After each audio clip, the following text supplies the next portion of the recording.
Good morning. আজকে একদম ব্রেকফাস্টের সাথে শুধু ব্রেকফাস্টটাই দেখাচ্ছি কি করলাম। ফার্স্টে হয়েছে পরোটা আর একটা আলুর তরকারি করেছি কোট করে লঙ্কা দিয়ে, আর মিষ্টি আছে সাথে একটা। তো এই ব্রেকফাস্টে বসেছি আমি, আর এই যে ছেলে খাচ্ছে। স্কুলের ড্রেস পরে আছে, মানে ওর অনলাইন ক্লাস হচ্ছিল।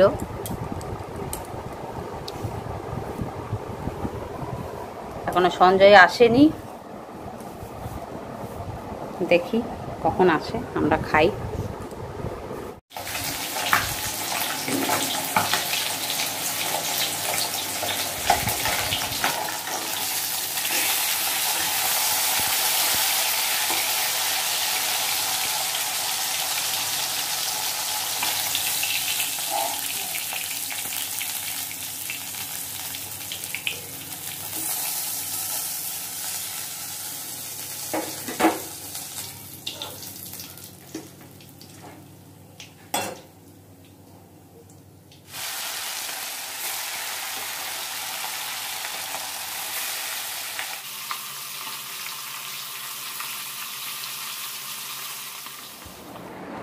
গুড মর্নিং, গুড মর্নিং নয়, অনেক বেলা হয়ে গেছে। এখন আমার স্নান হয়ে গেছে, স্নান টান করে আজকে সকালবেলায় স্নান করে তারপরে রান্নাঘরে গেছি। রান্না অনেকটাই হয়ে গেছে, অনেকটা রান্না আমি এগিয়ে ফেলেছি, কিন্তু এখন একটা রেসিপি তোমাদের সঙ্গে আমি শেয়ার করব, আর সেটাই আমি এখন দেখাবো।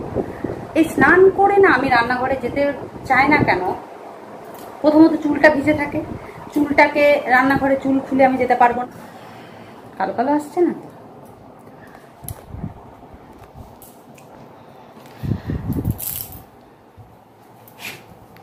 তো বর্ষাকাল, প্রচন্ড পরিমাণে চুল উঠছে, আর চুল ওঠার জন্য এবার কোন রান্নার মধ্যে চুল পড়ে যাবে বলা যায় না। সেই কারণে চুলটাকে, তো ভিজে চুলটাকে আমি গুটিয়ে রান্না করে যেতে পারবো না। সেই কারণে আমি সকালবেলায় মানে বাসি কাজকর্ম সেরে, জামা কাপড় ছেড়ে, একটু আধা স্নান, মানে এত দূর অবধি গা হাত পা ধুয়ে নিই, মাথার চুলটা আমি ভেজাই না। তো তারপরে আমি রান্নাঘরে ঢুকি, রান্না বান্না সেরে। আর ওই রান্নার কাপড় পরে তো থাকা যাবে না, বিশেষ করে যদি মানে মাছ মাংস ডিম হয়, সেই আঁশটানি গন্ধ জামা কাপড়ে, আর সেই জামা কাপড় পরে সারাদিন আমি থাকতে পারবো না। সেই কারণে আমি সকালবেলায় আগে রান্না সেরে তবে স্নান করি, কিন্তু আজকে একটু বেলা হয়ে গেছে, সেই কারণেই আমি স্নানটা করে নিয়েছি। আর তারপরে তোমাদের সাথে একটা রেসিপি, আর তার আগে আমি অল্প স্বল্প কিছু করেছি, মানে মাছ ভেজেছি, আর মাছের ঝোল, আজকে আলু ছাড়া মাছের ঝোল করেছি, আর সেরকম কিছু রান্না করিনি। ও আর কেঁদুরি ভেজেছি, কেঁদুরি ভাজা, ডাল, আর আমরা চাটনি, সেই যে আচারটা বানিয়েছিলাম সেইটা তো আছে, তো ওই করেছি আজকে।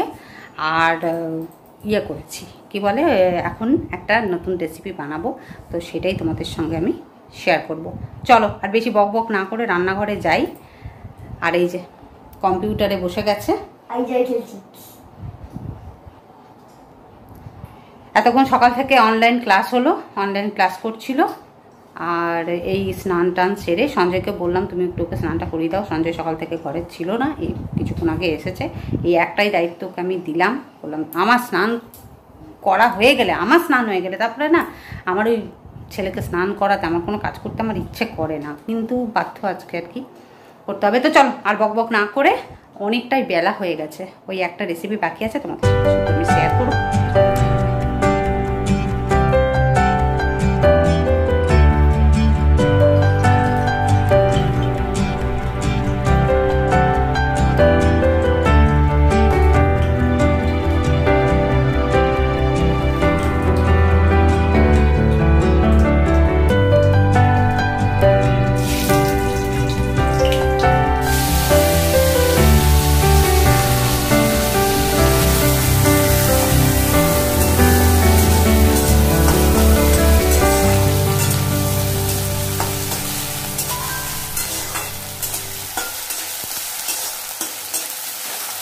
এবার বলেই দিই যে আমি কি বানাচ্ছি।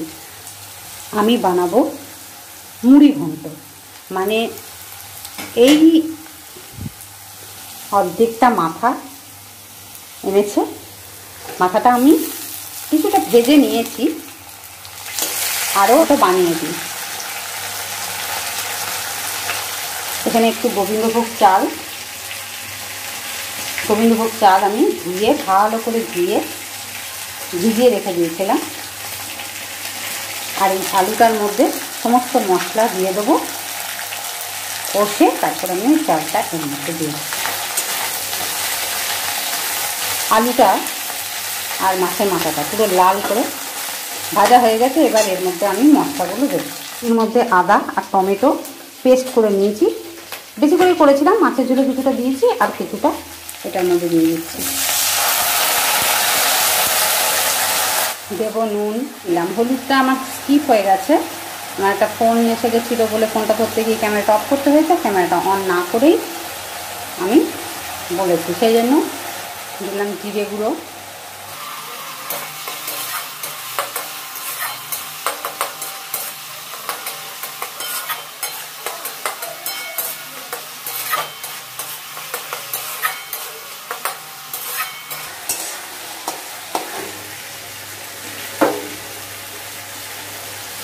এবার এই চালটা দিয়ে দেবো।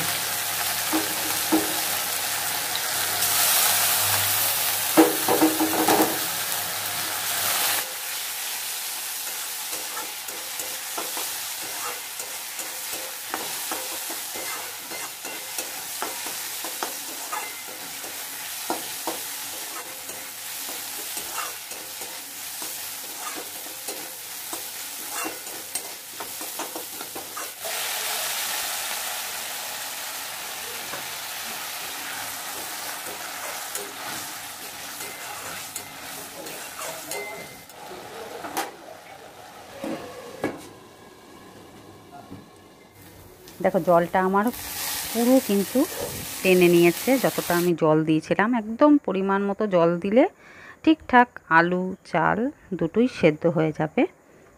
বেশি জল দিলে না বেশি গ্যাদগ্যাদে হয়ে যাবে, চালটা গলা গলা হয়ে যাবে। তো এখানে আমি একদম পরিমাণ মতন জলটা দিয়েছিলাম, দুটোই খুব ভালো সেদ্ধ হয়ে গেছে।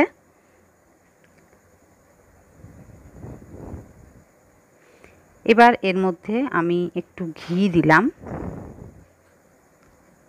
আর দেব একটু গরম মশলা। তবে এটা আমি দিইনি, এটা আমি সঞ্জয়কে দিয়ে দেওয়া করিয়েছি, কারণ বারবার আমার হাত ধুতে হয়, সেই জন্য এটা আমি সঞ্জয়কে দিয়েই দেওয়া করিয়েছি।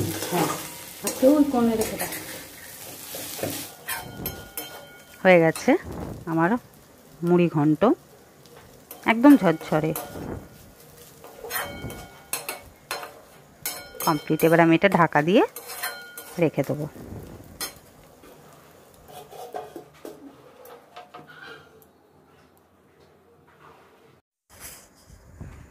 দেখো আমাদের লাঞ্চ, ভাত, মাছের ঝোল আলু ছাড়া, আর মাছ ভাজা দিয়েছি একটা করে, আর এই যে মুড়ি ঘন্টটা।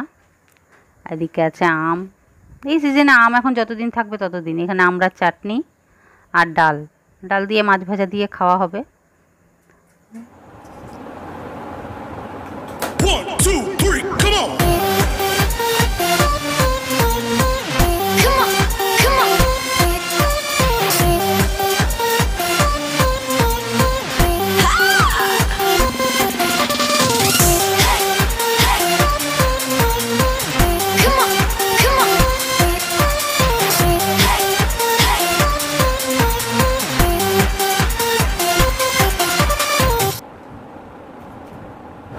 Good evening. এখন বাজছে 5:30 বিকেলবেলা। ইভিনিং যখন বললাম বিকেলবেলায় তো অবশ্যই।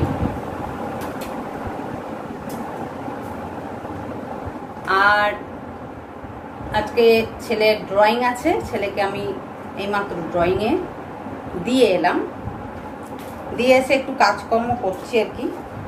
মানে ছেলের যে জামা কাপড় থাকে যে জায়গাটাতে, সেটা সবসময় মানে ওলঢাল হয়ে থাকে।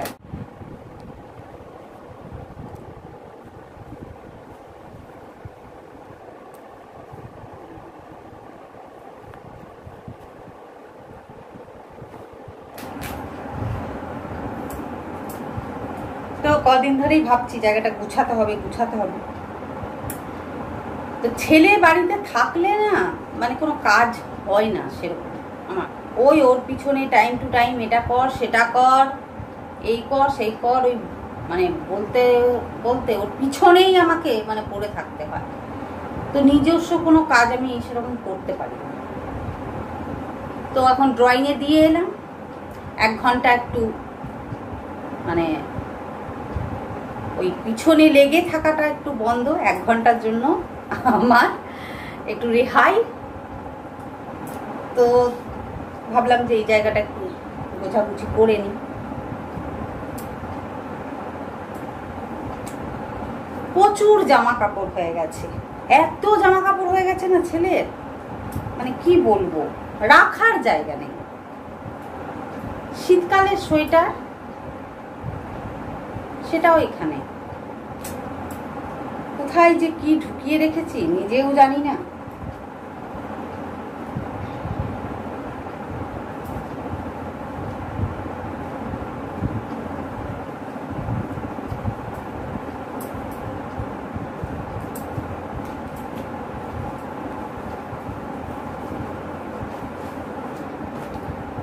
বেশি গুছিয়ে রাখলে আবার ছেলে জামা খুঁজে পাবে না। এমনিতেও সমস্তটাই ওর মুখের সামনে, আমাকে হাতের সামনে দিয়ে দিতে হবে, তবেই।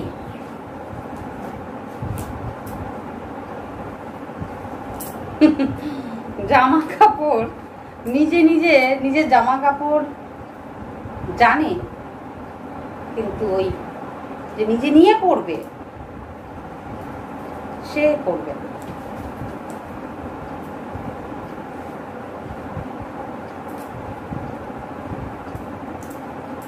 রাতের থেকে ওর চিন্তা, সকালে আমিও বাসি জামা কাপড় ছাড়ি, বাসি কাজকর্ম সেরে নিয়ে। আর ওকেও ছোটবেলার থেকে আমি অভ্যাস করিয়েছি, মানে ছোটোর থেকে ওকে আমি ওই সকালবেলায় জামা কাপড় ছাড়িয়ে দিই দাঁত টাত মাজার পরে। একদম যখন ছোট ছিল তখন তো সারাদিনে মানে কতবার চেঞ্জ করতে হতো তার কোনো ঠিক নেই, সেইটার কথা বলছি না। কিন্তু একটু বড় হওয়ার পরে তো সারাদিনে 2 বার হলেও তো ড্রেস চেঞ্জ করতে হয়। তো সকালবেলায় ওকে ওই বাসি জামাটা আমি ছাড়াটা ছোটোর থেকে করেছি। স্কুল গেলে তো আর চিন্তা থাকে না, স্কুল গেলে ওই সকালবেলায় ওই জামা কাপড় ছেড়ে দিয়ে স্কুলের ড্রেস পরে স্কুলে চলে গেল, আর স্কুল থেকে এসে স্নান করে তারপর জামা কাপড় পরলো, এরকম তো মানে এটা তো ইয়ে হয়। আর এখন তো স্কুল নেই, তো স্কুল না থাকলেও ও বাসি জামা কাপড়টা সকালবেলা দাঁত মেজে একেবারে ছেড়ে তবেই ও আসে ঘরে। তো রাত্রের থেকে চিন্তা, জামা কাপড় আমার জামা কাপড়টা কিন্তু রেডি করে রাখবে, সকালবেলায় ও পরবে, যেন আমি সকালবেলায় থাকবো না।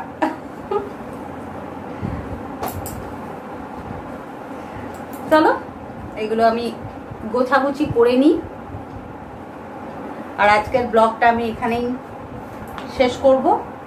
আজকের ব্লগ যদি ভালো লাগে তাহলে একটা লাইক করো, কমেন্ট করো, আর যারা নতুন দেখছো তারা অবশ্যই সাবস্ক্রাইব করে বেল বাটনটা প্রেস করে দেবে, তাহলে আমার ভিডিও আপলোড করার সাথে সাথে নোটিফিকেশন পৌঁছে যাবে। কথা বলতে গেলে গলার মধ্যে যে কি হয়। তাহলে আজকে টাটা, সবাই ভালো থাকবে, সুস্থ থাকবে, আর যতটা দরকার না হয় বাইরে বেরোবে না, বাড়িতেই থাকবে। টাটা।